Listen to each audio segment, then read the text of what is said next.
কোনো ব্যক্তির জীবনে যদি বিপদ আসে, চিন্তা ভাবনা আসে, তখন ওই ব্যক্তি যদি বলে, আল্লাহকে ডাক দিয়ে যদি বলে, আল্লাহুম্মা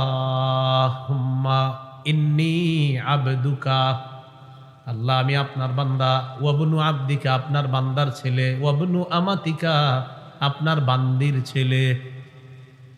কোন ব্যক্তির যদি জীবনে পেরেশানি বালা মুসিবত আসে, তখন তিনি বলবে, আল্লাহুম্মা ইন্নী আবদুকা, আল্লাহ আমি আপনার বান্দা, ওয়াবনু আবদিকা আপনার বান্দার ছেলে। আমার আব্বা কার বান্দা? এই তো আমার আব্বার ছেলে, মানে আপনার বান্দার ছেলে। ওয়াবনু আমাতিকা আপনার বান্দির ছেলে। আমার আম্মা কার বান্দি? এই মায়ের ছেলে। নাসিয়াতি বিয়াদাইকা, আল্লাহ আমার ভাগ্য আপনার কাছে। মাজিন ফিয়া হুকমুকা আপনার হুকুম আমার উপর চলমান। আদলুন ফিয়া কযাউকা আপনার বিচার আমার ব্যাপারে ইনসাফ সম্মত বিচার। এরপর এইভাবে বলা, আল্লাহুম্মা ইন্নী আসআলুকা বিকুল্লি ইসমিন হুয়া লাকা সাম্মাইতা বিহি নাফসাক, আল্লাহ আপনার যত নাম আছে, যেই নামগুলো আপনি নিজের জন্য রাখছেন, সমস্ত নামের মাধ্যমে আমি আপনার কাছে চাই। আও আনজালতাহু ফি কিতাবিকা অথবা যেই নামগুলো আপনি কোরআনের মধ্যে নাজিল করেছেন। আও আল্লামতাহু আহাদাম মিন খালকিকা আপনার সৃষ্টির মধ্যে কাউকে যেই নামগুলো আপনি শিক্ষা দিয়েছেন আল্লাহ। আও ইস্তাসারতা বিহি ফি ইলমিল গায়বি ইনদাকা অথবা আপনি গায়েবের মধ্যে যে নামগুলো আপনি রেখে দিয়েছেন আমাদেরকে জানান নাই। আল্লাহ আপনার প্রত্যেক ওই নামের মাধ্যমে, যেই নাম আপনি নিজের জন্য রেখেছেন, প্রত্যেক ওই নাম যেই নাম আপনি কোরআনে বলেছেন, প্রত্যেক ওই নাম যা আপনার কোনো বান্দাকে আপনি শিখিয়ে দিয়েছেন, প্রত্যেক ওই নাম যেগুলো আপনি প্রকাশ করেন নাই, এখনো অদৃশ্য রেখে দিয়েছেন, এই সবগুলা নামের মাধ্যমে আপনার কাছে আমি দোয়া করি, আনতাজআলাল কুরআনা রবিআ কলবি, আল্লাহ আপনি কোরআন আমার অন্তরের জন্য রবিআ কলবি প্রশান্তি বানায়া দেন। ওয়া নূর সদরি আমার বক্ষের জন্য আলো বানায়া দেন। ওয়াজিলা হুজনি আমার দুঃখের অপসারণকারী বানায়া দেন। ওয়া যাহাবা হাম্মি আমার ব্যথা দুঃখ বেদনা জ্বালা যন্ত্রণার দূরীভূতকারী বানায়া দেন এই কোরআনকে। নবীজি বলেন এই দোয়া করার পর ইল্লা আযহাবাল্লাহু হাম্মা আল্লাহ তাআলা তার পেরেশানি দূর করে দিবেন। সূরা ফাতিরের 29 নম্বর আয়াত, 22 পারা 16 নম্বর পৃষ্ঠার একদম শেষ আয়াত। আল্লাহ তাআলা বলেন, ইন্নাল্লাযীনা ইয়াতলুনা কিতাবাল্লাহ, নিশ্চয়ই যারা আল্লাহর কোরআন তেলাওয়াত করে, ওয়া আকামুস সালাহ যারা নামাজ কায়েম করে, ওয়া আনফাকু মিম্মা রাযাকনাহুম সিররাও ওয়া আলানিয়া যারা গোপনে প্রকাশ্যে আমার দেয়া রিজিক থেকে খরচ করে, ইয়ারজুনা তিজারাতাল লান তাবুর তারা এমন ব্যবসার আশা করে যে ব্যবসা কখনো লস হবে না, ধ্বংস হবে না, শুধু লাভ আর লাভ, এই ব্যবসায় লাভ। তাহলে 3টি আমল নিয়মিত করব, কোরআন তেলাওয়াত, 5 ওয়াক্ত নামাজ, সাধ্য অনুযায়ী সদকা করা। কোরআন তেলাওয়াত তো অনেকে আছেন এমন গত রমজানে পড়ছেন আর এখনো ধরেন নাই, নিয়ত আছে রমজান শুরু হইলে আবার ধরবেন, এটা ঠিক না। তিরমিজির হাদিসে আসছে, ক্বালা রাসূলুল্লাহি সাল্লাল্লাহু আলাইহি ওয়াসাল্লাম ইকরাইল কুরআনা ফি 40, নবীজি তার সাহাবী আব্দুল্লাহ ইবনে আমর রাদিয়াল্লাহু তাআলা আনহুমাকে বললেন, তুমি 40 দিনে এক খতম কোরআন পড়ো। কয় দিনে? প্রতিটা মুসলমানের উচিত কমপক্ষে 40 দিনে এক খতম কোরআন পড়া, পারলে 7 দিনে, না পারলে 10 দিনে, না পারলে 30 দিনে, না পারলে 40 দিনে। তো যাই হোক 40 দিনে তো পড়েন না, অন্তত কিছু হলেও নিয়মিত কোরআন পড়া, আল্লাহ তৌফিক দান করেন। সহিহ মুসলিমের বর্ণনা, ক্বালা রাসূলুল্লাহি সাল্লাল্লাহু আলাইহি ওয়াসাল্লাম মাজতামাআ কওমুন ফি বাইতিম মিন বুয়ুতিল্লাহ ইয়াতলুনা কিতাবাল্লাহ ওয়া ইয়াতাদারাসুনাহু বাইনাহুম, কোন একটা দল যদি আল্লাহর ঘরে একত্রিত হয়ে আল্লাহর কিতাব তেলাওয়াত করে অথবা অন্যদেরকে শিক্ষা দান করে, অর্থাৎ শিক্ষক শিক্ষার্থী, হাফেজ আর হাফেজ সাহেবের ছাত্র যারা, শিক্ষক শিক্ষকের ছাত্র যারা, নবীজি বলেন ইল্লা নাজালাত আলাইহিমুস সাকিনা, 1 নাম্বার উপকারিতা তাদের উপর আল্লাহর পক্ষ থেকে প্রশান্তি সাকিনা নাজিল হয়। 2 নাম্বার ওয়াহাফাতহুমুল মালাইকা, তাদের পুরা বৈঠকটাকে, মজলিসটাকে ফেরেশতারা দুই পাশ থেকে চারপাশ থেকে ঘেরাও করে আল্লাহর আসমান পর্যন্ত চলে যায়। 3 নাম্বার, ওয়াগাশিয়াতহুমুর রাহমা, তাদের পুরা বৈঠকটাকে রহমত ঢেকে রাখে। 4 নাম্বার, ওয়াযাকারাহুমুল্লাহু ফী মান ইনদা, আল্লাহ তাআলা তাদের ব্যাপারে ফেরেশতাদের কাছে আলোচনা করতে থাকে। তেলাওয়াত করব তো ইনশাআল্লাহ। আমরা আল্লাহকে ভালোবাসি, ঠিক তো? নবীজিকে ভালোবাসি, কোনো সন্দেহ আছে? আল্লাহ আর নবী আমাদেরকে ভালোবাসুক, এটা কারা কারা চাই? বিষয়টা বুঝেন, কিন্তু আমরা আল্লাহকে ভালোবাসি, নবীকেও ভালোবাসি। এখন আমাদের চাওয়া হলো আল্লাহ আর তার নবীও যেন আমাদেরকে ভালোবাসে, এটা চাই না সবাই? ক্বালা রাসূলুল্লাহি সাল্লাল্লাহু আলাইহি ওয়াসাল্লাম, মান সাররাহু আন ইউহিব্বাহুল্লাহু ওয়া রাসূলুহু ফালইকরা ফিল মুসহাফ, কোন ব্যক্তি যদি চায় আল্লাহ এবং তার রাসূল তাকে ভালোবাসুক, সে যেন কোরআন তেলাওয়াত করে। কোরআন যেই ব্যক্তি পড়বে আল্লাহ তাকে ভালোবাসবে, আমি নবীও তাকে ভালোবাসবো। এজন্য কোরআন পড়া। সহিহ বুখারীর বর্ণনা, 5011 নম্বর হাদিস, কানা রাজুলুন ইয়াকরাউ সূরাতাল কাহফি, এক ব্যক্তি রাতের বেলা সূরা কাহফ পড়তেছে। ওয়া ইলা জানিবিহি হিসানুন মারবুতুন বিশাতানাইন, তার পাশে তার একটা ঘোড়া 2টা রশি দিয়ে বাঁধা। ফাতাকাশাতহু সাহাবা, আকাশের একখণ্ড মেঘ আসছে, আসার পর মেঘের ছায়ার মতো কিছু একটা ওই ঘোড়ার উপরে এসে উপস্থিত। ঘোড়া ফাজাআলা ফারাসুহু ইয়ানফিরু, তিনি যত তেলাওয়াত করে তার ঘোড়া তত লাফায়, তার ঘোড়া তত লাফায়। আওয়াজটা একটু কমানো যাবে ভাই? আওয়াজ না কমাইলে আমার কাশি আসবে, হাসি আসবে, সত্যি বলছি। কিন্তু আজীব এক রুগী, কিন্তু এইরকম যে আওয়াজ বেশি হয় না, বেশি হইলে কিন্তু আমার হাসি আসবে বারবার। কমান, দেখবেন হাসি আসবে না, কি করা বলেন? তো যাই হোক, এটা আমি দুর্বলতা স্বীকার করছি। আল্লাহ আমাদেরকে বুঝার তৌফিক দান করেন। তো রাসূলুল্লাহ সাল্লাল্লাহু আলাইহি সাল্লামের এক সাহাবী সূরা কাহফ পড়তেছে, পাশে ঘোড়া বাঁধা 2টা রশি দিয়ে। আকাশের মেঘ আসছে, মেঘ আইসা মেঘের একটা ছায়ার মতো তাকে ঢেকে ফেলছে। কাকে? ঘোড়াকে। ফাজাআলা ফারাসুহু ইয়ানফিরু, তার ঘোড়া লাফানো শুরু করছে। তো ঘোড়া যখন লাফায় তিনি তেলাওয়াত বন্ধ করে দিলেন। পরের দিন রাসূল সাল্লাল্লাহু আলাইহি সাল্লামের কাছে গেলেন। যাওয়ার পর রাসূলুল্লাহ সাল্লাল্লাহু আলাইহি সাল্লামকে রাতের ঘটনাটি জানাইলেন। ফাকালা রাসূলুল্লাহ সাল্লাল্লাহু আলাইহি ওয়াসাল্লাম, তিলকাস সাকিনাতু তানাজ্জালাত বিল কুরআন। রাসূলুল্লাহ সাল্লাল্লাহু আলাইহি সাল্লাম বললেন, তুমি যে দেখলা মেঘের মতো একটা ছায়া দেখা যায় ঘোড়ার উপরে আসছে, এটা হলো সাকিনা, এটা প্রশান্তি। কোরআন তেলাওয়াত করার কারণে এটা আসমান থেকে দুনিয়াতে চলে এসেছে, আল্লাহ তোমাকে স্বচক্ষে দেখায় দিস। এই জন্য কোরআন তেলাওয়াত করব, বলি ইনশাআল্লাহ। ক্বালা রাসূলুল্লাহ সাল্লাল্লাহু আলাইহি ওয়াসাল্লাম, ইকরাউল কুরআন ফাইন্নাহু ইয়াতি ইয়াউমাল কিয়ামাতি শাফিআন লিআসহাবিহি। রাসূলুল্লাহ সাল্লাল্লাহু আলাইহি সাল্লাম বলেন, তোমরা কোরআন পড়ো, কোরআন কিয়ামতের ময়দানে পাঠকের জন্য সুপারিশকারী হিসাবে উপস্থিত হবে। মানুষ যখন মারা যায়, মারা যাওয়ার পর ইউতার রাজুলু ফি কবরিহি, যখন তার কবরের মধ্যে তাকে নিয়ে আসা হয়, কবরে তার লাশটা রাখার পর ইদা উতিয়া বিরাসিহি,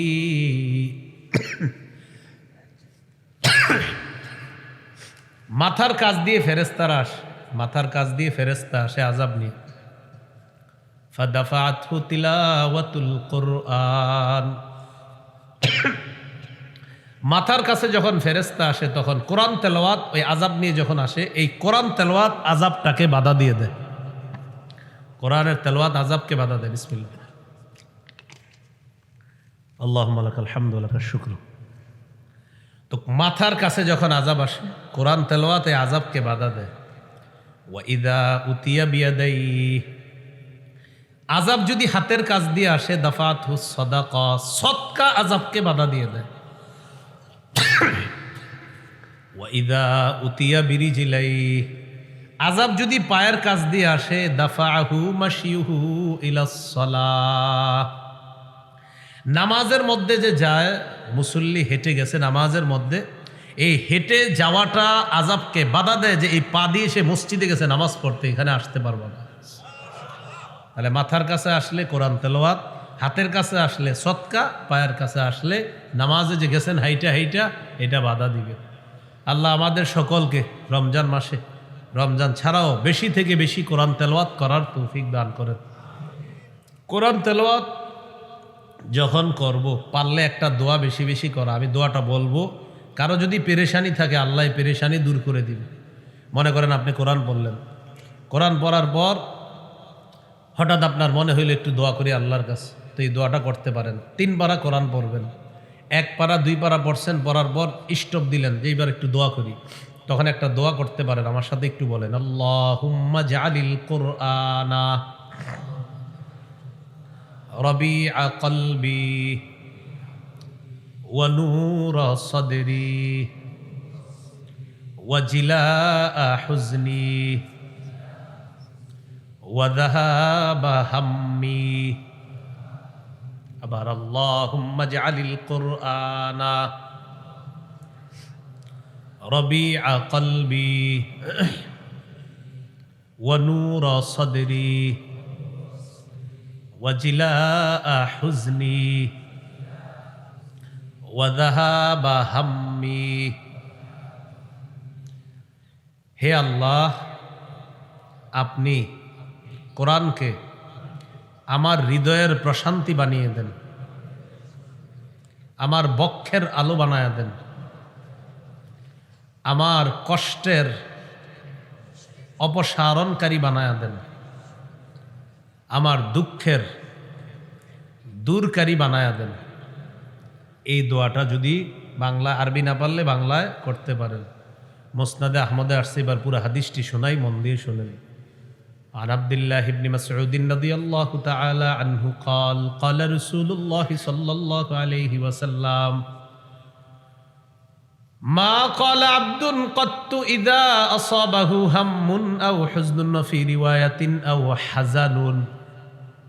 কোন ব্যক্তির জীবনে যদি বিপদ আসে, চিন্তা ভাবনা আসে, তখন ওই ব্যক্তি যদি বলে, আল্লাহকে ডাক দিয়ে যদি বলে, আল্লাহুম্মা ইন্নী আবদুকা, আল্লাহ আমি আপনার বান্দা, ওয়াবনু আবদিকা, আপনার বান্দার ছেলে, ওয়াবনু আমাতিকা, আপনার বান্দির ছেলে। কোন ব্যক্তির যদি জীবনে পেরেশানি বালা মুসিবত আসে, তখন তিনি বলবে, আল্লাহুম্মা ইন্নী আবদুকা, আল্লাহ আমি আপনার বান্দা, ওয়াবনু আবদিকা, আপনার বান্দার ছেলে। আমার আব্বা কার বান্দা? এই তো আমার আব্বার ছেলে, মানে আপনার বান্দার ছেলে। ওয়াবনু আমাতিকা, আপনার বান্দির ছেলে। আমার আম্মা কার বান্দি? এই মায়ের ছেলে। নাসিয়াতি বিয়াদাইকা, আল্লাহ আমার ভাগ্য আপনার কাছে। মাজিন ফিয়া হুকমুকা, আপনার হুকুম আমার উপর চলমান। আদিলুন ফিয়া কযাউকা, আপনার বিচার আমার ব্যাপারে ইনসাফ সম্মত বিচার। এরপর এইভাবে বলা, আল্লাহুম্মা ইন্নী আসআলুকা বিকুল্লি ইসমিন হুয়া লাকা সাম্মাইতা বিহি নাফসাক, আল্লাহ আপনার যত নাম আছে, যেই নামগুলো আপনি নিজের জন্য রাখছেন, সমস্ত নামের মাধ্যমে আমি আপনার কাছে চাই। আও আনজালতাহু ফি কিতাবিকা, অথবা যেই নামগুলো আপনি কোরআনের মধ্যে নাজিল করেছেন।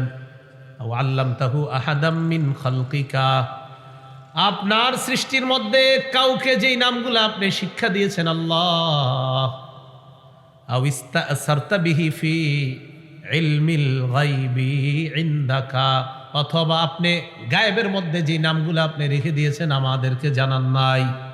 আল্লাহ আপনার প্রত্যেক ওই নামের মাধ্যমে, যেই নাম আপনি নিজের জন্য রেখেছেন, প্রত্যেক ওই নাম যেই নাম আপনি কোরআনে বলেছেন, প্রত্যেক ওই নাম যা আপনার কোনো বান্দাকে আপনি শিখিয়ে দিয়েছেন, প্রত্যেক ওই নাম যেগুলো আপনি প্রকাশ করেন নাই, এখনো অদৃশ্য রেখে দিয়েছেন, এই সবগুলা নামের মাধ্যমে আপনার কাছে আমি দোয়া করি, আনতা জাআলাল কুরআনা রবিআ কলবি, আল্লাহ আপনি কোরআন আমার অন্তরের জন্য রবিআ কলবি, প্রশান্তি বানায়া দেন।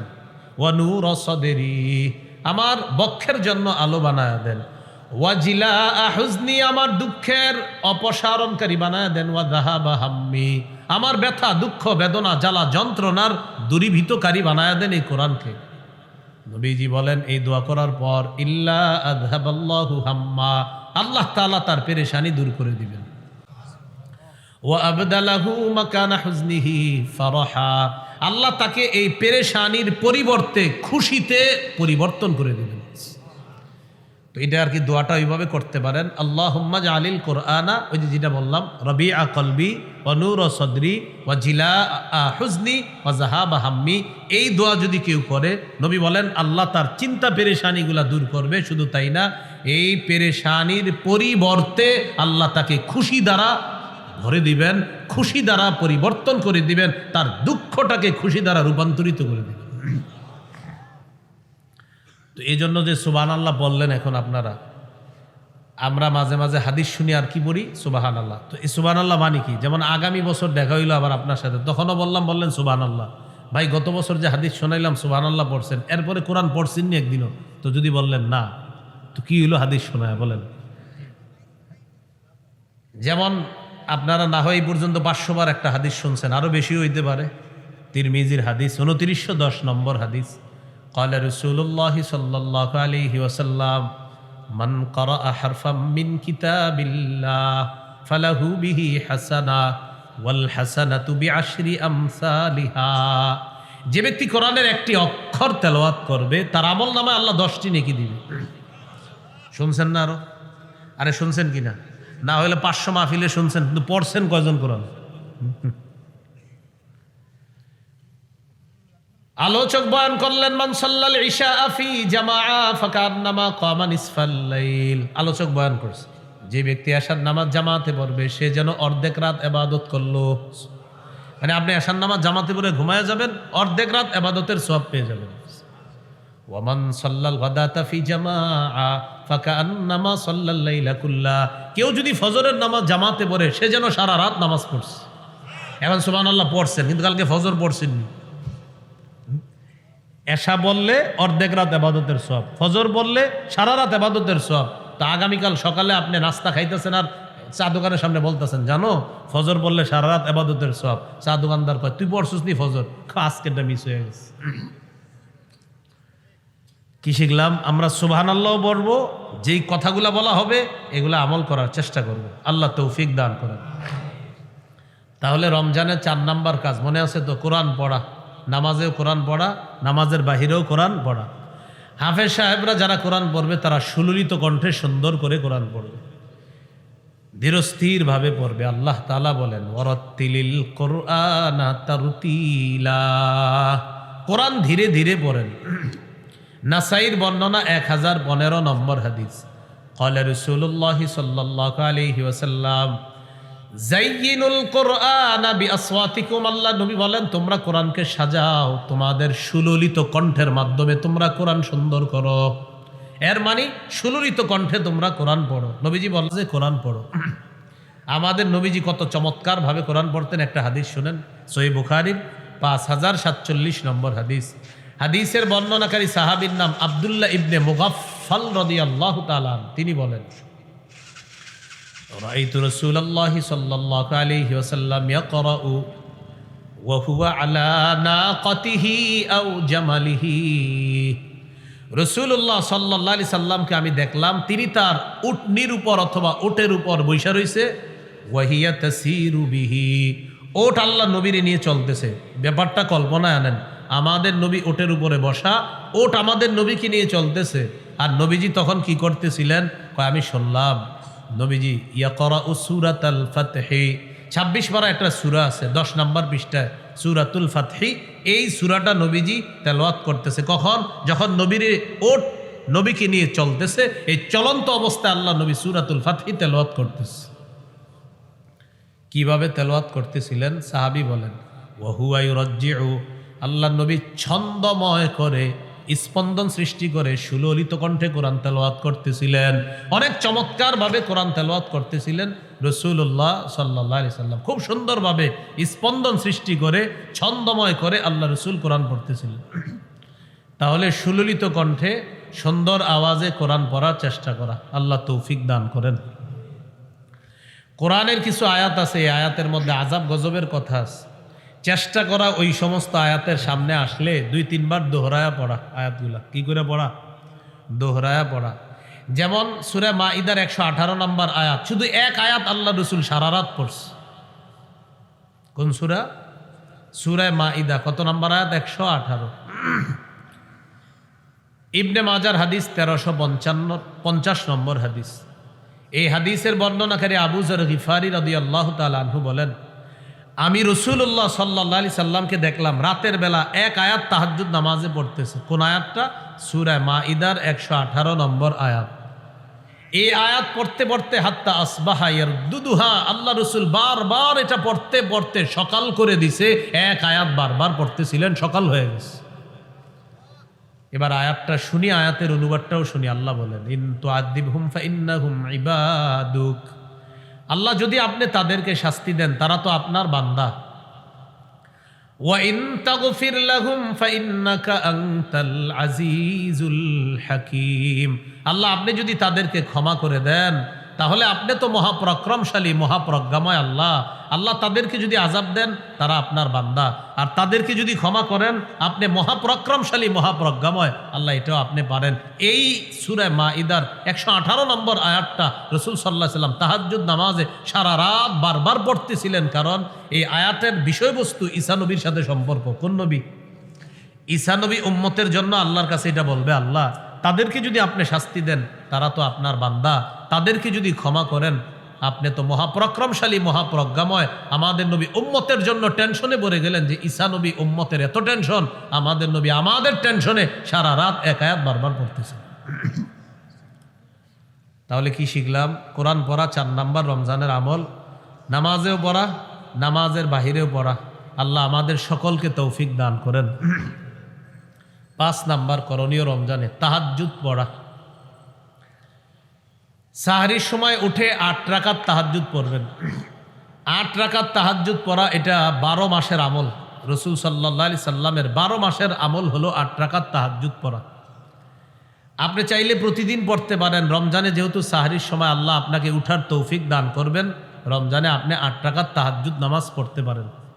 তিরমিজির 2616 নম্বর হাদিসের বর্ণনা, রাসূলুল্লাহ সাল্লাল্লাহু আলাইহি সাল্লাম বলেন, কল্যাণের অনেকগুলা দরজা, এর মধ্যে অন্যতম 3টা দরজা। 1 নাম্বার আস-সাওমু জুন্নাহ, রোজা রাখা কল্যাণের দরজা। 2 নাম্বার আস-সাদাকাতু, সদকা করা কল্যাণের দরজা। নবীজি বলেন সদকা এমন একটা ইবাদত, তুতফিউল খাতিআতা কামা ইউতফিউল মাউন নার, পানি যেমন আগুনকে নিভিয়ে দেয়, সদকা মানুষের গুনাহগুলা ধুয়ে মুছে সাফ করে দেয়। 3 নাম্বার ওয়াসালাতুর রাজুলি মিন জাওফিল লাইল, রাতের বেলা তাহাজ্জুদ নামাজ পড়া। তাহলে বলেন তো 12 মাসের সুন্নাহ কয় রাকাত তাহাজ্জুদ? 8 রাকাত তাহাজ্জুদ, এটা 12 মাসের সুন্নাহ। তাহলে আপনি রমজানে যেহেতু উঠবেন আপনি পড়তে পারেন। তারাবি শুধু রমজানের ইবাদত, তাহাজ্জুদ 12 মাসের ইবাদত। তারাবি 20 রাকাত, এটা সাহাবায়ে কেরামের ঐক্যমত। 8 রাকাত তাহাজ্জুদ এটা নবীর 12 মাসের সুন্নাহ। রমজান মাসে যেহেতু শয়তান বন্দী থাকবে, কিছু মানুষ আছে আপনাকে ডিস্টার্ব করার জন্য আসবে। আপনি বৈশা বৈশা কোরআন তেলাওয়াত করতেছেন, নিয়ত হলো আপনি 3 পারা কোরআন পড়বেন। 1 পারা কোরআন পড়া শেষ হয়েছে, এই মুহূর্তে একজন পিছন দিয়ে এসে বলে আসসালামু আলাইকুম। আচ্ছা, আপনার কি দরকার আছে ওনারা সালাম দেওয়া? উনি তো কোরআন পড়তেছে, ইবাদত করতে দেন না। সালাম দিয়ে বলতেছে ভাই গুরুত্বপূর্ণ একটা কথা আছে, তো আপনি বাস কোরআন তেলাওয়াত শেষ করছেন। 1 পারা পড়ার পর বললেন ভাই আরো 2 পারা বাকি আছে আমার, তো বলতেছে একটু পরে পড়েন, আমার একটা গুরুত্বপূর্ণ কথা আছে। কয় বলো, কি বলবা? রোজা রাখছেন? কয় আলহামদুলিল্লাহ রাখছি। সাহারি খেয়েছেন? কয় আলহামদুলিল্লাহ খেয়েছি। রাতে তারাবি পড়ছেন? গতকাল প্রথম তারাবি গেছে। হ্যাঁ আলহামদুলিল্লাহ পড়েছি। ভাই 20 পড়ছেন না 8 পড়ছেন? কি জিজ্ঞাসা করলো? 20 পড়ছেন না 8 পড়েছেন? এই কথাগুলো না অনেকে অনেকের গায়ে ইচ্ছা করে নিয়ে নেয়। এই যে এখন যেটা বললাম আমি, আর আপনাদের মাঝে যদি এরকম কেউ থাকেন তো ওয়াজটা আপনারই করতেছি। চাইলে আপনি দাঁড়াইতে পারেন, আপনারই ওয়াজটা করতেছি। যদি এই জাতীয় অভ্যাস কারো থাকে নিশ্চিত আপনারই ওয়াজটা করতেছি। এটা রাখেন না, ভালো অভ্যাস নাকি? এক ব্যক্তি কোরআন পড়তেছে, আপনার কি দরকার আছে ওর পিছন দিয়ে আগে এখন জ্বালানো? হ্যাঁ, তো যাক জিজ্ঞাসা করছে 20 না 8, আপনি বুদ্ধি করে বলবেন এক কাজ করো, তোমার এই গুরুত্বপূর্ণ প্রশ্নের জবাব দিব, তুমি সুবহানাল্লাহ 100 বার পড়ো। কি বড় 100 বার? তো 100 বার পড়বে, পড়ার পর বলবে ভাই পড়া শেষ, বলেন এবার। বলবেন আলহামদুলিল্লাহ 100 বার পড়ো। কারণ এই জাতীয় প্রশ্ন যারা করে না, ও আপনার সাথে 8-9 ঘন্টা দিতেও রাজি আছে। তা আপনি বলবেন আলহামদুলিল্লাহ পড়ো 100 বার। পড়ার পর বলবে ভাই এবার বলেন কয় রাকাত, আপনি বলবেন এবার আল্লাহু আকবার 100 বার পড়ো। পড়ছে, পড়ার পর বলে শেষ, বলো কয় রাকাত, লা ইলাহা ইল্লাল্লাহ 100 বার পড়ো। এর মাঝে কিন্তু আপনি আপনার তেলাওয়াত আগায় নেবেন, 3 বার পড়বেন তো। এটাও শেষ করার পর বলবে ভাই মুখ কিন্তু নড়তেছে, খালি বলেন না কয় রাকাত পড়ছেন। এবার বলবেন একটু কোরআন তেলাওয়াত করো, মসজিদে আসছো মাশাআল্লাহ, পড়ো, তুমিও পড়ো আমিও পড়ি, আমারটাও শেষ হোক তোমারটাও শেষ হোক, পড়ো। এটা কি আপনি ভালো কাজ করাইছেন না খারাপ কাজ? ভালো কাজ। এবার আপনার 3 পারা শেষ হয়ে গেছে আলহামদুলিল্লাহ, সেও পড়ছে অনেকক্ষণ, পড়ার পরে কয় ভাই এবার বলেন 20 না 8, আপনি এবার বলবেন 20ও পড়ছি 8ও পড়ছি।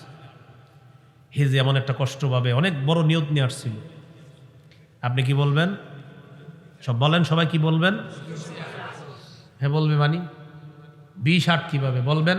সাহাবায়ে কেরামের ঐক্যমতে শুরুর রাতে পড়ছি 20 রাকাত তারাবি, নবীর 12 মাসের সুন্নাহ 8 রাকাত তাহাজ্জুদ, এটা 12 মাস পড়ার চেষ্টা করি, পারি না। রমজানে যেহেতু সাহরির সময় আল্লাহ উঠাইছে তাই 8 রাকাত তাহাজ্জুদ পড়ছি। নিয়ত করে আসছিল, অনেক কিছু বলবে 20-8 দুইটাই, বলবে না দুইটাই তো।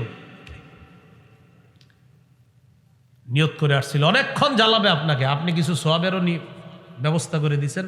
সুবহানাল্লাহ আলহামদুলিল্লাহ পড়ছে, লা ইলাহা ইল্লাল্লাহ পড়ছে, আবার তেলাওয়াতও করছে। এবার বলবেন আসসালামু আলাইকুম, যাও চলে যাও। এরকম 30 সেকেন্ড 1 মিনিটের বেশি সময় তাদেরকে দিবেন না। কিছু গুরুত্বপূর্ণ কথা শিখে রাখবেন, তাহলে ইনশাল্লাহ কামিয়াব হয়ে যাবে। যেমন নতুন করে কিছু প্রশ্ন আছে ওলামায়ে কেরাম ইমাম সাহেবদেরকে করে কিছু মানুষ, হুজুর সুন্নত না বললে কি কোনো গুনাহ আছে? এইগুলো কিন্তু শিখায় একদল এদেরকে, কি না পড়লে গুনাহ আছে কিনা। প্রথম কথা আপনাদের কাছে জানতে চাই, এই প্রশ্নটা কি খুবই জরুরি প্রশ্ন? বলেন না সবাই, সুন্নত না পড়লে কি কোনো গুনাহ আছে? এটা কি খুব জরুরি প্রশ্ন? কিন্তু এইগুলা ওলামায়ে কেরাম সম্মুখীন হচ্ছে। তো বুদ্ধিটা কি করবেন? ওলামায়ে হযরত অনেকে আছেন, আপনি পাল্টা বলবেন, আচ্ছা তুমি বলো জান্নাত তোমার জন্য ওয়াজিব হোক, এটা কি তুমি চাও কি চাও না? আপনারা যারা আছেন মনে করেন আপনারাই আমারে প্রশ্ন করছেন, হুজুর সুন্নত না পড়লে কি কোনো ক্ষতি আছে?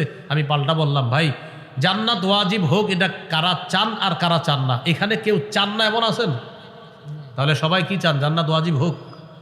রাসূলুল্লাহ সাল্লাল্লাহু আলাইহি সাল্লাম বলেন, কেউ যদি প্রতিদিন 12 রাকাত সুন্নত পড়ে, ফজরের আগে 2 রাকাত, জোহরের আগে 4 রাকাত 6 রাকাত, জোহরের পরে 2 রাকাত 8 রাকাত, মাগরিবের পরে 2 রাকাত 10 রাকাত, এশার পরে 2 রাকাত, কত হলো? 12 রাকাত। এই 12 রাকাত সুন্নত যে নিয়মিত পড়বে, ওয়াজাবাত লাহুল জান্নাত, তার জন্য জান্নাত ওয়াজিব হয়ে যাবে। কি ওয়াজিব হবে? এখন আপনাদের কাছে কি জানতে চাইছি, জান্নাত ওয়াজিব হোক কারা কারা চান? বললেন সবাই চাই, তাহলে সুন্নত পড়েন। কি বললো? সুন্নত না বললে ক্ষতি আছে? পাল্টা বলবেন জান্নাত ওয়াজিব হোক তুমি চাও কিনা, হ্যাঁ বা না বলো। মুসলমান হইলে না বলবে না, হাই বলবে। তখন বলবেন নবী বলছে 12 রাকাত সুন্নত যে পড়বে নিয়মিত তার জন্য জান্নাত ওয়াজিব। তখন বলবে তাই নাকি? হ্যাঁ, তো পড়ো সুন্নত। এখন ক্ষতি আছে কিনা এটা জিজ্ঞেস করা কি দরকার? সুন্নত পড়লে জান্নাত ওয়াজিব হবে, যাও সুন্নত পড়ো। কথা বলার চান্স দিবেন না। তো বলছিলাম 5 নাম্বার কাজ তাহাজ্জুদ পড়া, 3 নাম্বার তারাবি পড়া, 4 নাম্বার তারাবিতেও তেলাওয়াত করা, বাহিরেও তেলাওয়াত করা, 5 নাম্বার 8 রাকাত তাহাজ্জুদ পড়া। তারাবি 20 রাকাত সাহাবায়ে কেরামের ইজমা, 8 রাকাত তাহাজ্জুদ এটা রাসূল সাল্লাল্লাহু আলাইহি সাল্লামের 12 মাসের সুন্নাহ। চেষ্টা করব 12 মাস পড়তে, যদি না পারি রমজানে যেহেতু সাহরির সময় আল্লাহ উঠায়া দেয় তাই সাহরির সময় পড়ব। আল্লাহ তৌফিক দান করেন। 6 নাম্বার করণীয়, সাহরি খাবেন। অনেকে পালোয়ানগিরি দেখায় সাহরি খায় না, আর বন্ধুদের কাছে বলে যে আমি তো না খায় রোজা রাখছি। আপনার কি কইছে না খাইতে? সহিহ বুখারীর বর্ণনা 1921 নম্বর হাদিস, যায়েদ ইবনে সাবিত রাদিয়াল্লাহু তাআলা আনহুর বর্ণনা, তিনি বলেন তাসাহহারনা মা রাসূলিল্লাহি সাল্লাল্লাহু আলাইহি ওয়াসাল্লাম, আমরা রাসূলুল্লাহ সাল্লাল্লাহু আলাইহি সাল্লামের সাথে সাহরি খেয়েছি।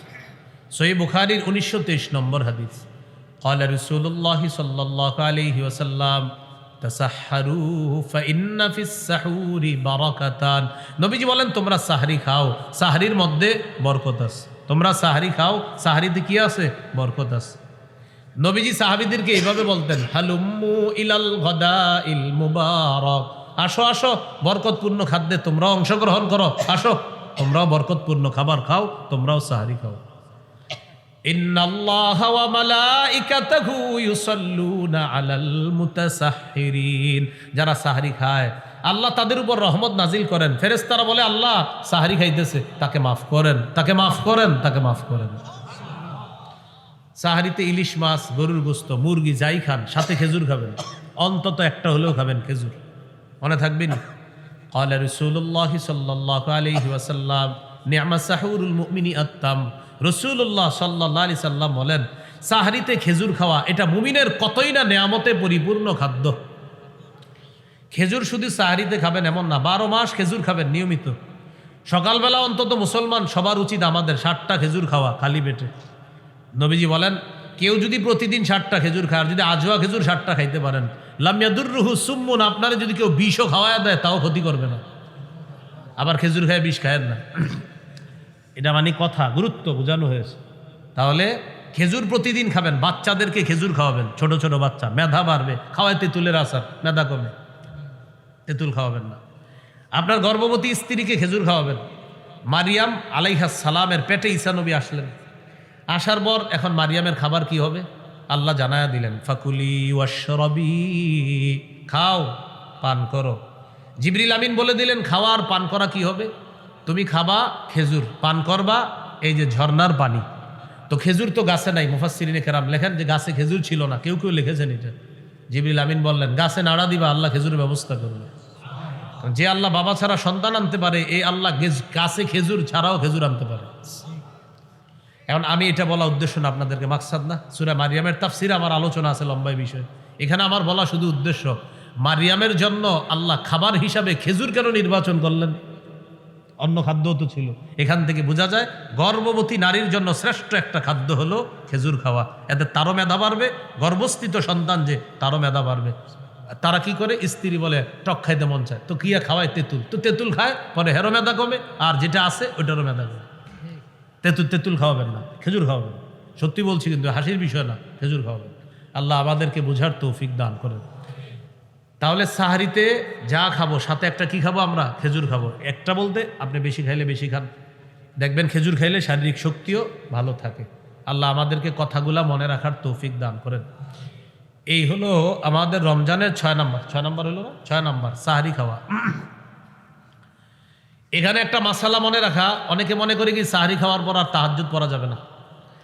বলেন আমার সাথে সবাই, তাহাজ্জুদের সম্পর্ক বলেন সময়ের সাথে, খাবারের সাথে না।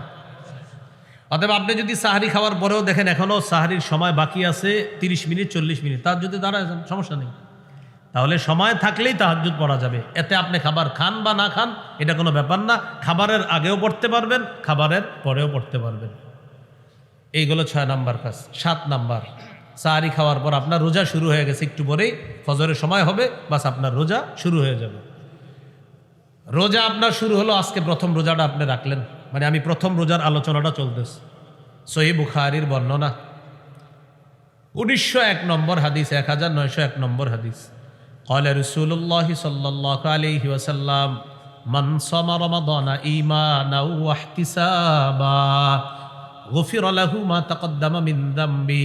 কেউ যদি ঈমানের সাথে সওয়াবের আশায় রমজানে রোজা রাখে, তার আগের গুনাহগুলো মাফ। তিরমিজির 614 নম্বর হাদিস। ক্বালা রাসূলুল্লাহ সাল্লাল্লাহু আলাইহি ওয়াসাল্লাম আস-সাওমু জুন্নাতুন হাসিনা।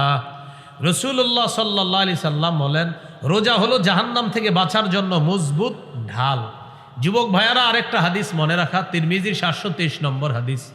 এই হাদিসের মধ্যে আসছে, কেউ যদি ইচ্ছাকৃতভাবে একটা রোজা নষ্ট করে, ভাঙ্গে ইচ্ছাকৃতভাবে, যদিও শরীয়তের মাসালা 60টা কাফফারা, শরীয়তের মাসালা ধারাবাহিকভাবে কয়টা রোজা, 60টা রোজা কাফফারা। কিন্তু নবীজি বলেন কাফফারা যদিও 60টা, এটা একটা নিয়ম। তুমি সারা জীবনও যদি রোজা রাখো, ওই এক রোজার ঘাটতি পূরণ হবে না। একটা রোজার এত দাম আল্লাহর কাছে। 60 রোজা কি, এটা শরীয়তের একটা নিয়ম। তা আল্লাহ নবী বলেন, তুমি যে কাজটা করছো উম্মত, খুব খারাপ কাজ করছো। ইচ্ছাকৃতভাবে একটা রোজা তুমি নষ্ট করা, সারা জীবনও যদি এইটার ঘাটতি পূরণ করতে যাও তুমি পারবা না। রোজা আল্লাহর কাছে এত দামি ইবাদত। আল্লাহ আমাদের সকলকে এই কথাগুলো গুরুত্ব দেওয়ার তৌফিক দান করেন। আমাদের মা, আমাদের বাবা যারা থাকে, তারা আদর করে সন্তানরা সাহারিতে ওঠায় না, স্বাস্থ্য নষ্ট হবে, থাক 18 বছরের শিশু, 21 বছরের শিশু, আহারে শরীরটা খারাপ হয়ে যাবে, এই জন্য উঠায় না। এটা কোনো কথা হলো? সূরা তাহরিমের 6 নম্বর আয়াতে আল্লাহ বলেন, ইয়া আইয়ুহাল্লাযীনা আমানু কু আনফুসাকুম ওয়া আহলিকুম নারা। হে ইমানদারগণ, নিজেদেরকে পরিবারকে আগুন থেকে বাঁচাও, যে আগুনের জ্বালানি মানুষ এবং পাথর। আল্লাহ আমাদের সকলকে গুরুত্ব সহকারে 29টা হোক 30টা হোক সম্পূর্ণ রোজাগুলা যেন আমরা রাখতে পারি, আল্লাহ তৌফিক দান করে। 8 নাম্বার, দান করা। রমজান মাসে দানের মাত্রাটা বাড়ায় দিবেন। এমনি তো আমরা একটু আগে আমল শিখছি, নিয়মিত জানি কয়টা আমল করব মরার আগ পর্যন্ত? 3টা বলেছিলাম, তেলাওয়াত করা, 5 ওয়াক্ত নামাজ পড়া, সাধ্য অনুযায়ী দান করা। রমজানে দানের মাত্রাটা বাড়ায় দেওয়া। সহিহ বুখারীর বর্ণনা 6 নম্বর হাদিস, কানা রাসূলুল্লাহি সাল্লাল্লাহু আলাইহি ওয়াসাল্লাম আজওয়াদান নাস ওয়া কানা আজওয়াদা মা ইয়াকুনু ফি রমাদান হিনা ইয়ালকাহু জিবরিল। রাসূলুল্লাহ সাল্লাল্লাহু আলাইহি সাল্লাম মানুষের মাঝে সর্বশ্রেষ্ঠ দানশীল মানুষ ছিলেন। রমজান মাসে নবীজির দান করার মাত্রা আরো বেড়ে যেত। সূরা মুনাফিকুন 10-11 নম্বর আয়াত, 28 পারা 14 নম্বর পৃষ্ঠার একদম শেষের দিকে আল্লাহ বলেন, وَأَنْفِقُوا مِمَّا رَزَقْنَاكُمْ مِنْ قَبْلِ أَنْ يَأْتِيَ أَحَدَكُمُ الْمَوْتُ। তোমাদের কারো কাছে মৃত্যু আসার আগেই তোমরা দান করো আমার দেয়া রিজিক থেকে। فَيَقُولَ رَبِّ لَوْلَا أَخَّرْتَنِي إِلَى أَجَلٍ قَرِيبٍ। যখন মৃত্যু এসে যাবে তখন সে বলবে, আল্লাহ আরেকটু সুযোগ দেন। কেন? فَأَصَّدَّقَ, আমি দান করব, সদকা করব। وَأَكُن مِّنَ الصَّالِحِينَ, আমি ভালো মানুষ হয়ে যাব, আল্লাহ সুযোগ দেন। আল্লাহ জবাব দিচ্ছেন, ওয়ালাই ইউআখিরাল্লাহু নাফসান ইযা জাআ আজালুহা। মৃত্যু আসলে আল্লাহ কিছুতে আর কাউকে সুযোগ দিবেন না। তাহলে মৃত্যুর আগে দান করা, এই হলো 8 নাম্বার, রমজানে বেশি দান করা। 9 নাম্বার, নফল ইবাদত বেশি বেশি করা, নফল ইবাদত। আবু দাউদের হাদিস 864 নম্বর হাদিস, ক্বালা রাসূলুল্লাহি সাল্লাল্লাহু আলাইহি ওয়াসাল্লাম, ইন্না আউওয়ালা মা ইউহাসাবুন নাসু বিহি ইয়াউমাল কিয়ামাতি মিন আমালিহিম আস-সালাহ। কিয়ামতের ময়দানে আমলের মধ্যে সর্বপ্রথম হিসাব হবে নামাজের হিসাব। এখানে সুন্দর 2টি বাংলা মনে রাখি আমরা, বলেন আমার সাথে, আল্লাহর হকের ক্ষেত্রে সর্বপ্রথম নামাজের হিসাব হবে, বান্দার হকের ক্ষেত্রে সর্বপ্রথম রক্তের হিসাব হবে। রক্ত মানে আপনি কাউকে হত্যা করলেন, এই রক্তের হিসাব হবে বান্দার হকের ক্ষেত্রে। আর আল্লাহর হকের ক্ষেত্রে সর্বপ্রথম নামাজের হিসাব হবে। তো নামাজের হিসাব যখন হবে, দেখা যাবে যে তার ফরজগুলা মাশাআল্লাহ পরিপূর্ণ আছে। ফাইন কানাত তাম্মাতান কুতিবাত লাহু তাম্মা, যদি তার ফরজ ইবাদতগুলা পরিপূর্ণ হয়, তার আমল নামায় সওয়াবও পরিপূর্ণ লেখা হবে। ওয়া ইন কানা ইনতাকাসা মিনহা শাইআ, ফরজের মধ্যে দেখা যাবে তার ঘাটতি আছে, ফরজের মধ্যে তার ঘাটতি আছে, তখন আল্লাহ বলবেন, আতিম্মু ফরিদাতাহু মিন তাতাওউহি, আমার বান্দার ফরজ ইবাদতগুলা নফলের মাধ্যমে তোমরা ঘাটতি পূরণ করে দাও। তাহলে রমজান মাসে নফল ইবাদত আমরা বাড়িয়ে দিব। মনে রাখবেন, রমজান হলো সওয়াব বহুগুণে বৃদ্ধির মাস। যেমন এক আনসারী নারীকে রাসূল সাল্লাল্লাহু আলাইহি সাল্লাম বললেন, ইআতামিরি ফাইন্না উমরাতান ফীহি তাদিলু হাজ্জা। এই শোনো, তুমি রমজানে উমরা করবা, রমজানে উমরা করা হজের সমতুল্য হয়ে যায়। রমজানে উমরা হজের সমতুল্য হয়ে যায়। আরেকটা হাদিস শোনায় আপনাদেরকে, তাহলে আপনাদের আগ্রহটা আরো বাড়বে। নবীজি বলেন, উমরাতুন ফি রমাদান কাহাজ্জাতিন তাকজি মাই। রমজান মাসে কেউ যদি উমরা করে, সে যেন আমি নবীর সাথে হজ আদায় করছি। রমজানে উমরা, তাহলে বলছিলাম রমজান মাসে ইবাদত যত বেশি করা যায়, কারণ রমজানে নেকি বৃদ্ধির মাস। এজন্য নফল ইবাদত, ফরজ তো ছাড়ার প্রশ্নই আসে না, নফল ইবাদত আমরা বাড়িয়ে দিব। আল্লাহ তৌফিক দান করেন। 10 নম্বর করণীয়, নেক আমল বেশি বেশি করা। সূরা তাগাবুনের 9 নম্বর আয়াত, 28 পারা 16 নম্বর পৃষ্ঠা আল্লাহ তাআলা বলেন, ওয়া মাই ইউমিন বিল্লাহ ওয়া ইয়ামাল সালিহা ইউকাফির আনহু সাইয়্যাতিহি ওয়া ইউদখিলহু জান্নাতিন তাজরি মিন তাহতিহাল আনহার খালিদিনা ফিহা আবাদা যালিকাল ফাউজুল আযীম। যে ব্যক্তি আল্লাহকে বিশ্বাস করে আর নেক কাজ করে, আল্লাহকে বিশ্বাস করে নেক কাজ করে, শিরিক মুক্ত নেক কাজ, আল্লাহ তাআলা তার আগের সব পাপগুলা মিটিয়ে দিবেন। তাকে এমন জান্নাতে প্রবেশ করাবেন যার তলদেশ দিয়ে ঝর্ণা ধারা প্রবাহিত হবে, সেথায় তারা চিরকাল থাকবে। এটাই মহান সফলতা। আচ্ছা, আল্লাহর সাক্ষাৎ কারা কারা চাই? সুবহানাল্লাহ, সবাই চাই তো? আল্লাহ সাক্ষাতের জন্য মৌলিক দুইটা শর্ত আছে। সূরা কাহাফের 110 নম্বর আয়াতে আছে, একদম শেষ আয়াত সূরা কাহাফের। আল্লাহ তাআলা বলেন, ফামান কানা ইয়ারজু লিকা রাব্বিহি ফালইআমাল আমালান সালিহা ওয়ালা ইউশরিক বিইবাদাতি রাব্বিহি আহাদা। যে ব্যক্তি তার রবের সাক্ষাৎ কামনা করে সে যেন নেক কাজ করে বেশি বেশি, আর রবের ইবাদতে যেন কাউকে শরীক না করে। আল্লাহ আমাদের সকলকে এই রমজানে বেশি থেকে বেশি ভালো কাজ করার তৌফিক দান করুন। 11 নাম্বার, দোয়া করা। রমজানে বেশি বেশি দোয়া করা। দুটি দোয়া আমরা অবশ্যই করব, আমিও করি, আপনারাও করেন। বলেন, আল্লাহুম্মা ইন্নী আসআলুকাল জান্নাহ ওয়া আউযু বিকা মিনান নার। হে আল্লাহ, আমি আপনার কাছে জান্নাত চাই, জাহান্নাম থেকে বানা চাই। এই দুইটা দোয়া আমরা বেশি বেশি করব। বলেন ইনশাআল্লাহ। আল্লাহ তাআলা বলেন, ওয়াকালা রাব্বুকুম উদউনি আস্তাজিব লাকুম। তোমাদের রব বলেন তোমরা আমাকে ডাকো, সাথে সাথে তোমাদের ডাকে সাড়া দিই। দুনিয়ার মানুষকে আপনি বারবার চান, রাগ করবে। আর আল্লাহ তাআলার ব্যাপারে রাসূল সাল্লাল্লাহু আলাইহি সাল্লাম বলেন, মাল্লাম ইয়াসআলিল্লাহ ইয়াগদাব আলাইহি। যে আল্লাহর কাছে চায় না, আল্লাহ তার উপর রাগ করে। মানুষের কাছে চাইলে মানুষ রাগ করে, মাখলুক রাগ করে চাইলে, আল্লাহ রাগ করে না চাইলে। মাখলুক রাগ করে চাইলে, খালেক রাগ করে না চাইলে। বলেন না, মাখলুক কি করলে চাইলে রাগ করে, আর খালেক না চাইলে রাগ করে খালেক। তাহলে রমজানে আল্লাহর কাছে জান্নাত চাবো, বেশি বেশি দোয়া করব। 12 নাম্বার, জিকির করা। আল্লাহর কাছে পছন্দের জিকির, সবচেয়ে পছন্দের বাক্য 4টা। ক্বালা রাসূলুল্লাহ সাল্লাল্লাহু আলাইহি ওয়াসাল্লাম, আহাব্বুল কালামি ইলাল্লাহি আরবা। আল্লাহর কাছে সবচেয়ে পছন্দের বাক্য হলো 4টি। পড়ি, সুবহানাল্লাহ, আলহামদুলিল্লাহ, লা ইলাহা ইল্লাল্লাহ, আল্লাহু আকবার। এই 4টা বাক্য বেশি বেশি পড়া। রমজানে যদি দেখেন আপনি কোনোভাবে কোনো মজলিসে বসে গেছেন, যেখান থেকে উঠতেও পারতেছেন না, বসতেও পারতেছেন না, আবার ওই জায়গায় অনর্থক কথাবার্তা চলতেছে, তখন ওই মজলিসে এইভাবে চায়া থাকবেন, বসেই যে হা করে চায়া চায়া কি করবেন দেখেন। একটু জোরে পড়েন, পরে আমি বুঝাইতেছি। পড়েন, লা ইলাহা ইল্লাল্লাহ।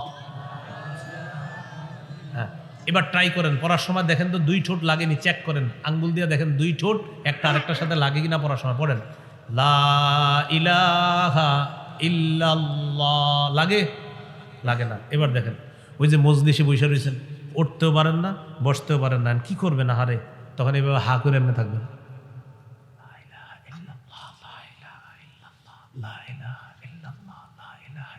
হ্যাঁ, ভাববে কি আপনি হা করে হের কথা শুনতেছেন, আসলে তো আপনি ঠোঁট লাগানো ছাড়া একটা জিকির করতেছেন। তিরমিজির 3592 নম্বর হাদিস, ইল্লা ফুতিহাত লাহু আবওয়াবুস সামা হাত্তা তুফজিয়া ইলাল আরশ। আসমানের সবগুলা দরজা খুলে দেওয়া হয়েছে, আপনার লা ইলাহা যেন আরশে পৌঁছে যায়। তাহলে হ্যাঁ ভাবে আপনি হের কথা শুনতেছেন, আর রসুল বলেন না বেটা ও তো তোর দিকে এইভাবে তাকায় আছে, আসলে আসমানের দরজা খুলতেছে। মনে থাকবেনি টেকনিকটা।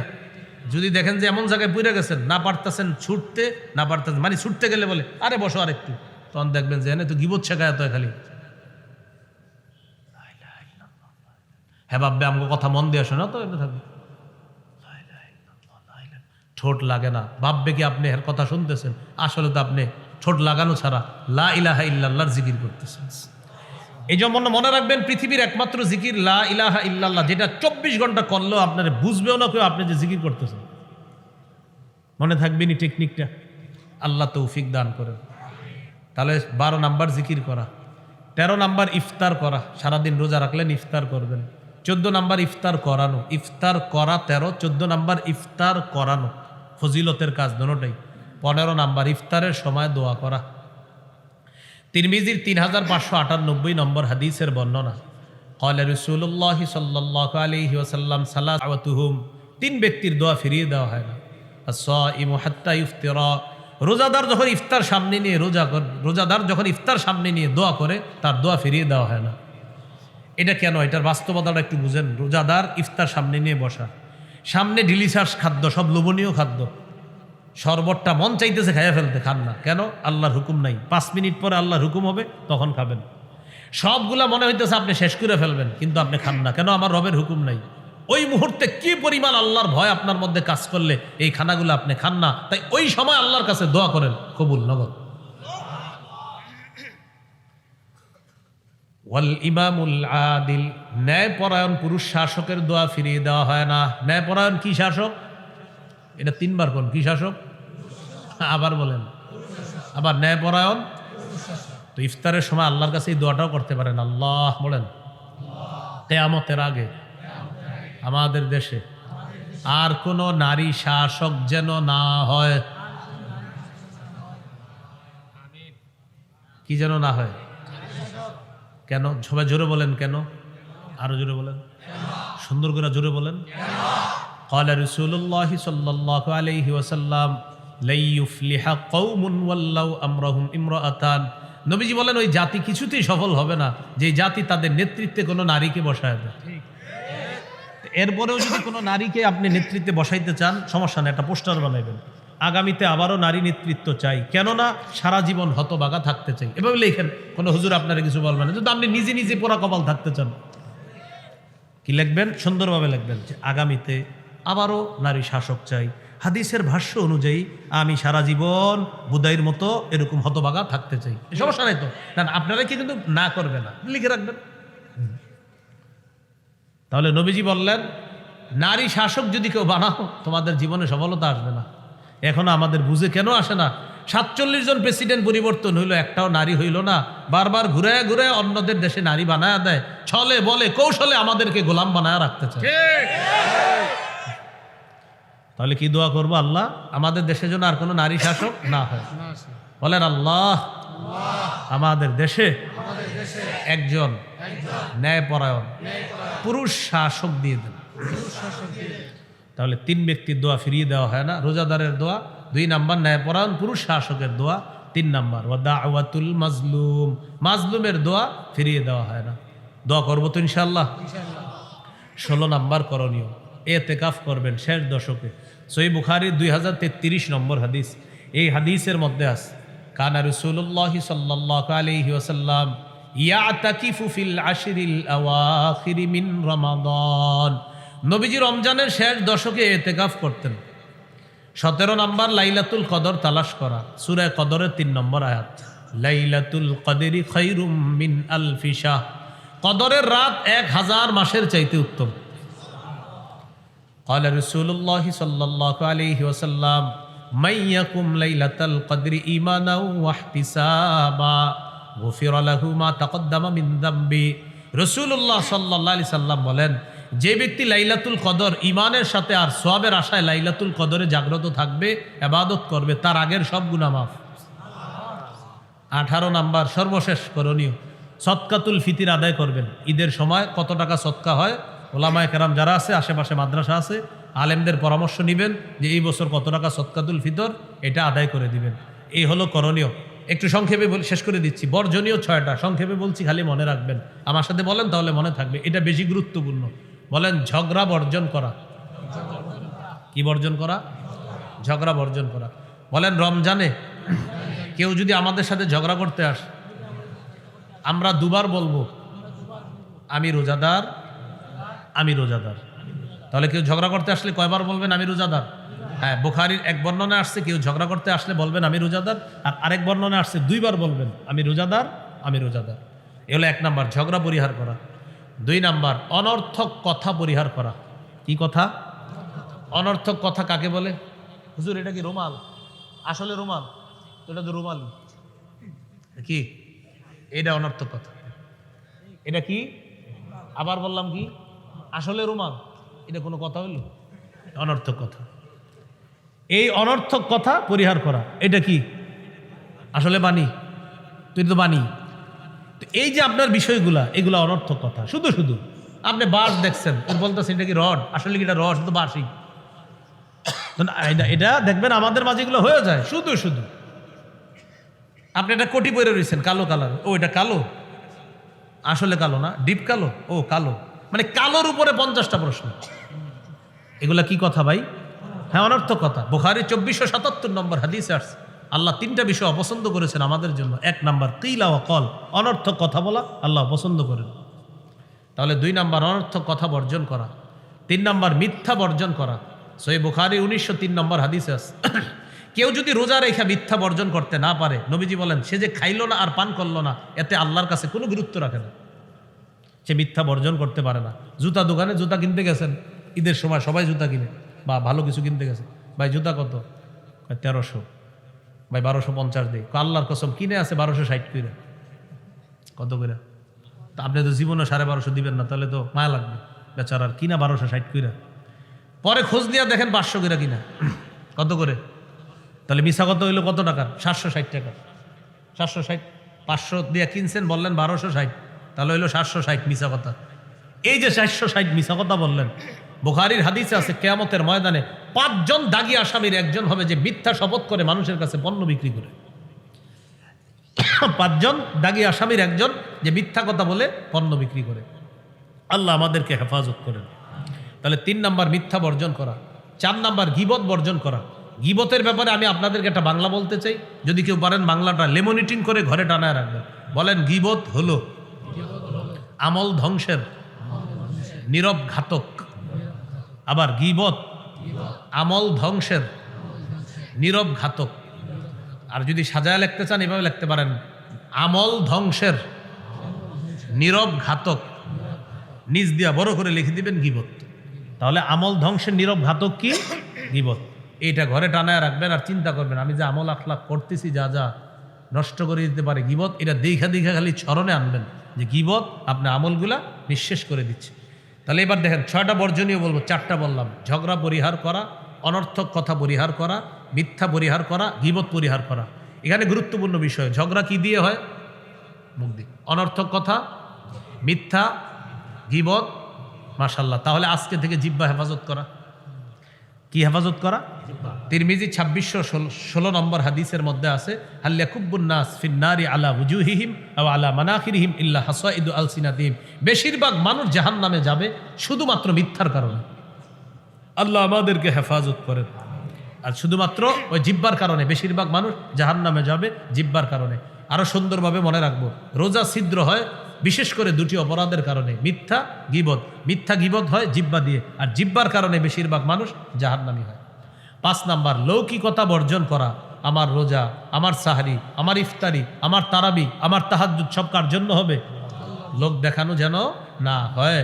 সহিহ ইবনে খুজাইমা হাদিসের একটা কিতাব আছে, 2 নম্বর খণ্ড 140 নম্বর পৃষ্ঠা। রাসূলুল্লাহ সাল্লাল্লাহু আলাইহি সাল্লাম বলেছেন, ইয়াকুম আশিরকাস সারাইর, শোনো গোপন শিরিক থেকে তোমরা বাঁচো, গোপন শিরিক থেকে বাঁচো। সাহাবীরা বললেন, হুজুর গোপন শিরিক কাকে বলে? নবীজি দেখায় দিলেন, দেখেন, কয় তোমাদের কেউ নামাজে দাঁড়ায় এই নিয়তে নামাজটা সুন্দর করে, লিমা ইয়ারা মিন নাজরিন নাসি ইলাই, মানুষ যেন তার নামাজ দেখে বলে বাবা কত সুন্দর নামাজ। এটা হলো গোপন শিরিক। সাহাবী প্রশ্ন করলেন, হুজুর কেউ যদি আল্লাহকে খুশি করার জন্য ইবাদত সুন্দর করে, মানুষ যদি প্রশংসা করে, এটাও কি গোপন শিরিক হবে? নবীজি বললেন, তিলকা আজিলু বুশরাল মুমিন, এটা গোপন শিরিক হবে না, এটা মুমিনের জন্য দুনিয়াতে নগদ সুসংবাদ। পার্থক্যটা বুঝে আসছে তো? বান্দাকে দেখানোর জন্য করলে শিরিক, আর আল্লাহকে খুশি করার জন্য করছেন, কিন্তু প্রশংসা করছে বান্দা। উনি নামাজ পড়তেছে, রুকু সেজদা সুন্দরভাবে করতেছে, আল্লাহর জন্য করতেছে। আমি বললাম মাশাআল্লাহ, ওনার রুকু সেজদা সুন্দর। এই যে প্রশংসাটা করলাম, নবীজি বলেন এটা তার জন্য দুনিয়াতে আল্লাহর পক্ষ থেকে সুসংবাদ। তাহলে আমার রোজা, আমার তারাবি, সাহরি, ইফতারি সব হবে আল্লাহর জন্য। লৌকিকতা বর্জন করা। 6 নাম্বার অপচয় বর্জন করা। ইফতারির সময় কিছু মানুষ আছে এত বেশি ইফতারি বানায়, কারণ হ্যাঁ মনে করে কি জানেন, ইফতারের আগে আমি সব খাবো, কিন্তু এক গেলা শরবতটা যখন নেয় একটু পরে দেখে শেষ। আপনি এতগুলা কেন বানাইলেন? অপচয় করা যাবে না ভাই। কি করা যাবে না? অপচয় করা যাবে না।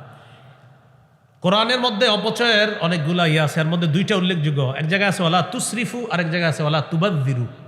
ওয়ালা তুসরিফু মানিও অপচয় করো না, ওয়ালা তুবাজ্জিরু মানিও অপচয় করো না। এখানে মাদ্রাসা অনেক ছাত্র ভাই আছেন, এই জন্য বলতেছি কথাটা। ইসরাফ আর তাবজিরের পার্থক্য কি? ইসরাফ মানিও অপচয় করা, তাবজির মানিও অপচয় করা। বলেন, বৈধ কাজে মাত্রাতিরিক্ত খরচ করাকে ইসরাফ বলে। বৈধ কাজে অপচয় করাকে, মানে বৈধ কাজে প্রয়োজনের চেয়ে বেশি অপচয় করলেন, এটাকে বলে ইসরাফ। কি বলে এটাকে? অবৈধ কাজে কম বেশি খরচকে তাবজির বলে। মানে অবৈধ কাজে যাই করবেন এটা তাবজির, এটা অপচয়। অবৈধ কাজে যাই করবেন এটা অপচয়, এটার আরবি হবে তাবজির। আর বৈধ কাজে আপনি মাত্রাতিরিক্ত খরচ করছেন এটাকে বলা হবে ইসরাফ। এই যে কোরআনে আছে কুলু ওয়াশরাবু ওয়ালা তুসরিফু, খাও পান করো অপচয় করো না। তো খাওয়া তো ভালো জিনিস, পান করাও ভালো জিনিস। ওয়ালা তুসরিফু, অপচয় করো না মানে খাইতে খাইতে একটু আনছেন আপনি গলা পর্যন্ত, আচ্ছা এটুকু লাগে খাইতে পারবেন আপনি? তো এই জন্য বৈধ কাজে অপচয়কে বলা হয় ইসরাফ, আর অবৈধ কাজে যে কোনো অপচয়কে বলা হয় তাবজির। হ্যাঁ, সর্বশেষ কথা বলেন, আমাদের ইফতার যেন মাগরিবের জামাত ছুটে যাওয়ার কারণ না হয়। আল্লাহর একটি বিধান পালন করতে গিয়ে আরেকটি বিধানে যেন কম না হয়, শিথিলতা না আসে। রোজা আল্লাহর, ইফতারও আল্লাহর জন্য, মাগরিবের জামাতও আল্লাহর জন্য। সত্যি করে বলেন, ইফতার করতে গিয়া জামাত হ্যাঁ ছুটে যায় না, এই কাজটা করেন না। ইফতারের কারণে জামাত যেন না ছুটে। এলো 18টা করণীয় আর হলো 6টা বর্জনীয়। বর্জনীয়গুলাই বেশি গুরুত্ব, যদিও বর্জনীয়গুলা সহজে বললাম, এগুলা বেশি গুরুত্ব। আল্লাহ আমাদের সকলকে বর্জনীয়গুলা বর্জন করা আর করণীয় মৌলিক 18টা কথা এগুলা করণীয় যেন করতে পারি, আল্লাহ তৌফিক দান করেন।